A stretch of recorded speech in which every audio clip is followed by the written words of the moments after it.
was in regards to pre-quals or pre-qualifications and pre-approval letters. And they wanted to know what's the big deal with them. Why is it that real estate agents always ask for a pre-approval or pre-qualification letter before even showing the first house? And I know that that's typically a first-time buyer question. Once you've been through this process, you kind of understand why. But for most of us, before we buy a house, really the only large purchase we've ever made before that is probably a car. And their process of getting you into a car is completely different than buying a house. And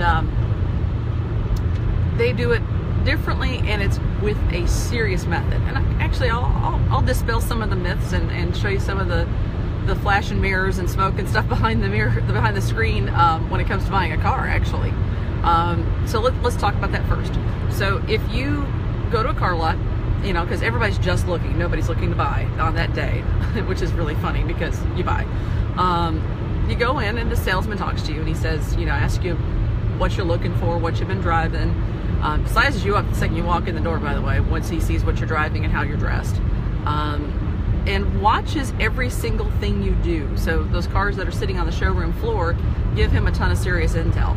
So as soon as you start oohing and ahhing over the fact that you got bun warmers in that SUV, they know they got you. So what's the first thing they do? They say, come on, let's take a test drive. And they try to find one with bun warmers for you on that cold day. And they try to find some things that they know you're going to absolutely love. And then at that point, you know, you haven't even talked about money. You've just talked about what you want.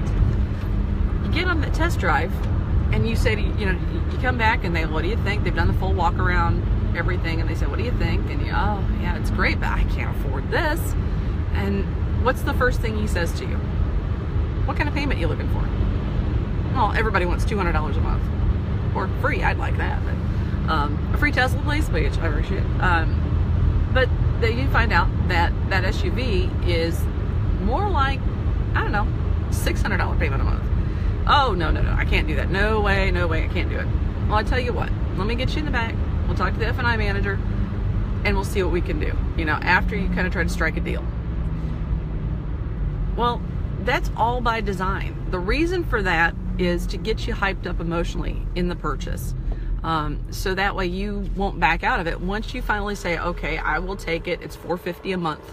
I'll take that payment for the next 16 months of my life. So they do that on purpose.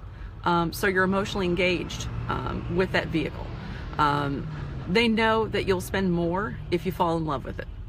And they really don't care about your budget. It's inconsequential. And the fact is that if you don't pay for it, it's okay, because they'll come take it. So their interests are protected on four wheels. They'll always know where it is. So couple that with real estate. And let's look at the stark contrast with it. We're really concerned about budgets. And number two, if you don't pay, they can't exactly pick it up and take it. It's not that easy to go auction it off and sell it to somebody else in a quick flip. It costs a lot of money to foreclose on a house. So those underwriters are much more stringent when it comes to what your budget is versus what you really can afford on a loan. So they're looking at criteria of 30%, 40% for your. Oh, by the way, hi Casey. You're looking at different criteria for making this purchase. So they're looking at what your debt to income ratio is.